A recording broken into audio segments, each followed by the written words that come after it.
UP विधानसभा चुनाव 2022 के second phase का इलेक्शन होना है 14 तारीख को। ये इलाका है जहां हम बैठे हैं देवबंद, बहुत ज़्यादा जो है मुस्लिम बहुल इलाका है। AIMIM के जो कैंडिडेट हैं मोहम्मद उमैर मदनी साहब, वो हमारे साथ मौजूद हैं। उनसे बात करते हैं, जानते हैं कि किस तरीके का रुझान है यहाँ इनको लेकर। सर, क्या लग रहा है कितनी पतंग उड़ पाएगी? भाई, हम तो ये कहते हैं, हमारी जो पार्टी के राष्ट्रीय अध्यक्ष हैं बैरिस्टर साहब, वो उनका भी यही नारा है कि हर जगह इस बार उत्तर प्रदेश में पतंग ही पतंग होगी। और हमारे यहाँ भी हर तरफ आप उठा करके देखेंगे आसमान में, चारों तरफ आपको पतंग ही पतंग नज़र आएगी 14 के बाद इंशाल्लाह। और लोग हमारे साथ जुड़ रहे हैं और हमें वो एहसास दिला रहे हैं कि आपकी सीट निकल जाएगी इंशाल्लाह। मुसलमान एक प्लेटफार्म पर आने को तैयार है। लेकिन तमाम पार्टियां कहती हैं, चाहे वो BSP हो, RLD हो या फिर समाजवादी पार्टी हो, कि जो AIMIM है वो वोट कटुआ पार्टी है। मतलब कि वो जो है वोट काटी है जिससे BJP को फ़ायदा होता है। ऐसा है क्या? ऐसा बिल्कुल नहीं है, क्योंकि ऐसा लोग जो दावा करते हैं ये बिल्कुल झूठा दावा करते हैं और ये बिल्कुल सरासर बेबुनियाद बातें हैं। मैं ऐसी पार्टियों से, ऐसे लोगों से पूछना चाहता हूँ कि 2017 में जब भाजपा आई तो उस वक्त तो मजलिस का हमारे यहाँ उत्तर प्रदेश में कोई नामो निशान नहीं था। फिर 2014 में सरकार आई एक बार, तब कोई नामो निशान नहीं था। तो अब जो है ये तो B टीम का काम तो असल ये लोग करते हैं, समाजवादी वाले और बसपा वाले, कांग्रेस वाले, ये सब जो है हमारे लिए BJP हैं। और इन्होंने सब ने जो है B टीम का काम किया है आज़ादी के बाद से आज तक। और हमारे लिए जाहिर सी बात थी, हमारे पास ऑप्शन नहीं था कोई दूसरा। उस वक्त हम लोगों ने इन्हें मजबूत किया। अब ये अपने इक़्तिदार पर जब पहुंच गए हैं, उस वक्त कोई विकास की बात, कोई एजुकेशन की बात और कोई भी किसी फील्ड की बात नहीं हो पाती कि जिसमें दबे कुचले लोगों को, मज़लूमों को और मुसलमानों को और दलित समाज को कोई तरक्की मिल पाए। इस तरीके की कोई बात नहीं करते। तो अब अपना झंडा आ चुका है यहाँ पर, और मुस्लिम पार्टियों का, मज़लूम पार्टियों का और जो है दलित समाज का, जो सब हमारे साथ जिनका गठबंधन हुआ है, कमज़ोरों और मज़लूमों का झंडा आ गया है। अब उसको मजबूती से पकड़ लिया है लोगों ने।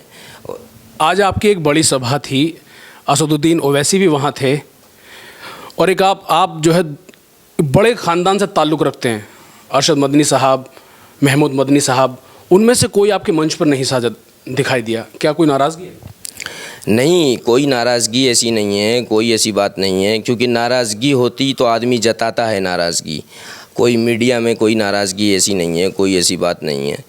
तो मैं ये कहना चाहता हूँ कि ये जो लोग हैं, ये हमारे बड़े बुज़ुर्ग लोग हैं, इनका सियासत से कोई लेना देना नहीं है। ये पहले भी अपने बयानों में मीडिया में कह चुके हैं। ये किसी के लिए खुलकर कभी सपोर्ट नहीं करते मैदान में आकर के, क्योंकि सियासत से जिस आदमी को ताल्लुक़ होता है वो आता है सियासत में। ये लोग अपने इल्मी मामले में हैं।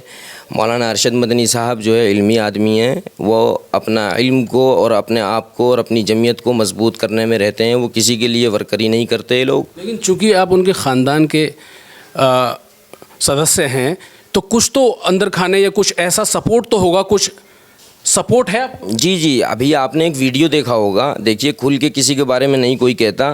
महमूद मदनी साहब का एक वीडियो जारी हुआ था जिस पे उन्होंने ये कहा था कि भाई बैरिस्टर साहब का अगर कोई भी कैंडिडेट जहाँ से अच्छी मजबूती में हो और अच्छी जगह हो तो उसको निकालने की कोशिश करें। उन्होंने ये पैगाम जो है मुबहम अंदाज में हमारे विधानसभा के लोगों को दे दिया कि MIM के कैंडिडेट को निकालने की कोशिश करी जाए। अच्छा, तो जो समाजवादी पार्टी का कैंडिडेट है यहाँ, बसपा के हैं, आप हैं, चूँकि मुस्लिम बहुल इलाका है, कैंडिडेट कहती हैं पार्टीज़ अपने आप को सेकुलर हैं, तो वोट मुसलमानों को बटेगा, तो ऐसा ना हो कि BJP यहाँ से निकल जाए। नहीं, ऐसा तो देखिए, हम मुसलमानों ने और दबे कुचले लोगों ने और मजलूमों ने कोई ठेका थोड़ी लिया है BJP को जिताने का या हराने का। मुसलमानों ने ठेका ले ही नहीं रखा है। अरे भाई, हम तो ये कहते हैं कि समाजवादी हो ही यादव की पार्टी है, आप भी जानते होंगे। इनके साथ यादव ही नहीं है तो मुसलमान क्यों लगेगा इनके साथ अपना एक प्लेटफार्म होते हुए? अगर आप अकल का इस्तेमाल करेंगे तो आप बिल्कुल उस चीज़ को नहीं पसंद करेंगे कि जो आपके आने वाले फ्यूचर में आपके लिए बेहतर ना हो। आने वाला फ्यूचर पब्लिक के लिए और अपना मुसलमानों के लिए यही बेहतर है कि वो अपने झंडे को मजबूती से पकड़ें, जब ही हिस्सेदारी की बात हो पाएगी। और इससे बेहतरीन मौका मुसलमानों को एक होने का फिर कभी नहीं मिलेगा, क्योंकि अपनी पार्टी को और अपने झंडे को मजबूती से पकड़ना होगा। ठीक है, नतीजे आते हैं, नतीजे किसी के भी पक्ष में नहीं होते।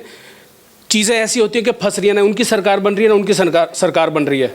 समाजवादी पार्टी को अगर आपकी सीटें अच्छी आती हैं और समाजवादी पार्टी को ज़रूरत पड़ रही होगी तो क्या आप लोग सपोर्ट करेंगे?